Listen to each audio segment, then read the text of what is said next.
warahmatullahi wabarakatuh. Kita sering lupa sewaktu kita sibuk dengan dunia. Kita sering lupa sewaktu kita diuji dengan nikmat dunia yang banyak. Kita sering lupa dengan tugasan-tugasan yang diberi oleh orang atasan. Kita sering lupa dengan gelaran, pangkat, gaji yang tinggi yang kita dapat sewaktu kita tidak mempunyai apa-apa masalah.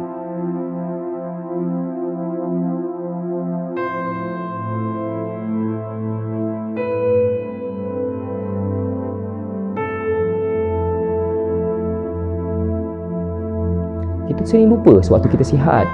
Kita sering lupa sewaktu kita ada banyak masa. Tetapi hari ini apabila kita diuji dengan ujian COVID-19 ini, baru kita tersentak, kita terhantuk, kita tersadung jatuh. Kita mula rasa kita tertekan, kita rasa rindu, kita rasa sedih. Kenapa kita tidak menggunakan masa yang ada dahulu untuk sesuatu yang dituntut oleh agama? Saya tidak bercakap dalam keadaan saya seorang ustaz, saya seorang yang baik, saya seorang yang alim. Tapi ini saya melihat sebagai saya seorang hamba Allah yang ingin menyampaikan sesuatu, ingin berkongsi sesuatu.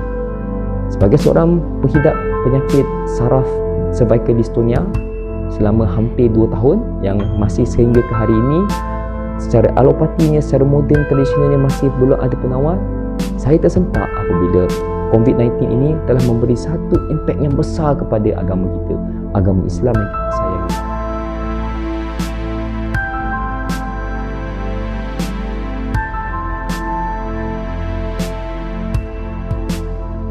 Apa impaknya? Kita sudah 2 bulan tidak solat Jumaat. Dulu ada solat Jumaat penuh di masjid, tetapi ada yang tidak solat Jumaat. Pentingkan kerja, pentingkan perniagaan, tidur di bilik, kita tidak solat. Ada juga yang mendengar azan tetapi masih gelak ketawa di mana di gerai makan waktu maghrib. Ini adalah realiti tuan-tuan. Ini adalah realiti termasuk diri saya juga dulu waktu kita alfa. Azan berkumandang, kita masih sibuk dengan kerja. Kita takut, kita risau, kita takut kita hilang sesuatu, kita takut gaji kita dipotong, kita takut gaji kita akan dikurangkan, kita takut kita punya allowance akan berkurangan, kita takut bos kita marah kita. Sedangkan kita sering lupa bahawa rezeki itu adalah milik Allah Subhanahu.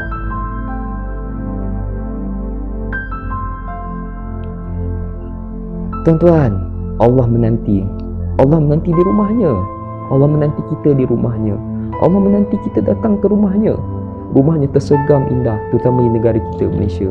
Besar, indah, sergam. Itulah rumah ketenangan untuk kita. Yang hari-hari kita rasa tidak tenang. Gaji 10,000, 20,000 kita rasa tidak tenang. Sebenarnya ketenangan itu berada di mana tuan? Berada di rumah Allah. Tetapi malangnya kita alpa. Kita manusia tidak pernah lari daripada kealpaan. Datang jemaah tabligh di rumah, kita kunci pintu. Mereka ketuk bagi salam, mereka mengajak kita ke masjid, kita gelakkan mereka. Kita hina mereka sedangkan mereka sedang menjalankan dakwah memanggil kita ke rumah Allah. Tuan-tuan, puan-puan, rumah Allah sentiasa terbuka untuk kita. Sayangnya, sedihnya, hari ini ianya masih ditutup untuk kita. Sampai bila kita pun tidak pasti. Hingga bila kita pun tidak pasti. Kita sering mendengar lurus rapatkan saf, lurus rapatkan saf. Kenapa benda ini Nabi ajar? Kerana apa? Untuk menyatu padukan ummah, untuk memastikan ummah kita kuat. Tapi sayangnya hari ini sudah 2 bulan kita tidak dapat lurus dan rapatkan saf, bahu ke bahu, kaki ke kaki. Kita tidak dapat bersatu rasa kasih sayang, salam bersalaman, selawat apabila selesai solat berjemaah.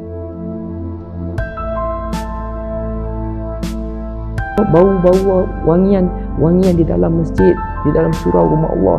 Kita rindu gelak ketawa lepas solat berjemaah untuk makan bersama-sama, berbincang tentang agama semua. Kita rindu tuan-tuan. Kita rindu semua itu. Tetapi sayangnya bagi kita yang selama ini kita terlalu sibuk alpa kepada dunia, moga-moga kali ini apabila tamatnya ujian pandemik COVID-19 ini, kita kembali kepada fitrah. kita kembali penuhi rumah Allah. Kita datang ke rumah Allah, kita sujud kepadanya, kita rapat luruskan saf ramai-ramai. Kita gunakan sebaik-baiknya rumah Allah. Kita rindu berwuduk di rumah Allah. Kita rindu berwuduk ramai-ramai di dalam kolam rumah Allah. So inilah waktunya ujian Allah.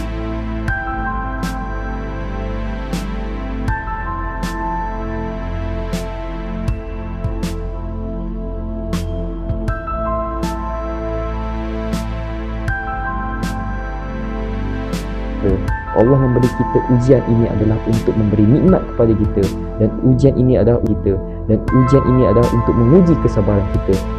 Okey, selagi kita rasa diri kita beriman, sudahkah kita rasa kita cukup untuk diuji?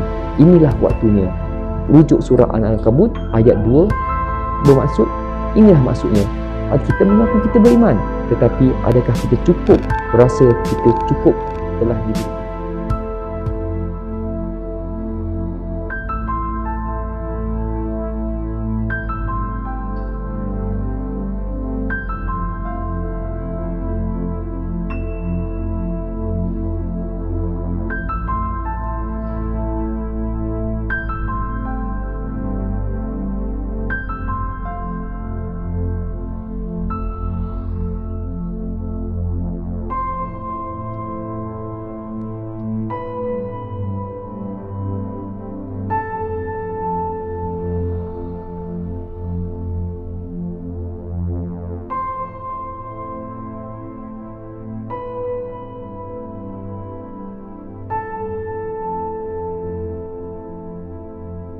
Buang-buang masa di luar, kita takut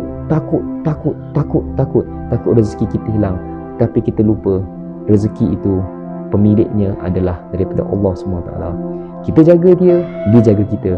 Kita jaga solat, dia jaga kita. Kita jaga rumahnya, dia jaga kita. Kita jaga agamanya, dia jaga kita. Maknanya hari ini tuan-tuan dan puan, jika andai kembalinya kita selamat daripada segala ujian ini, ayuh kita hidupkan semula rumah Allah. Jangan ianya dibiarkan sunyi, sepi, hanya satu saf setiap kali solat. Assalamualaikum warahmatullahi wabarakatuh. Perkongsian saya, muhasabah kita bersama-sama.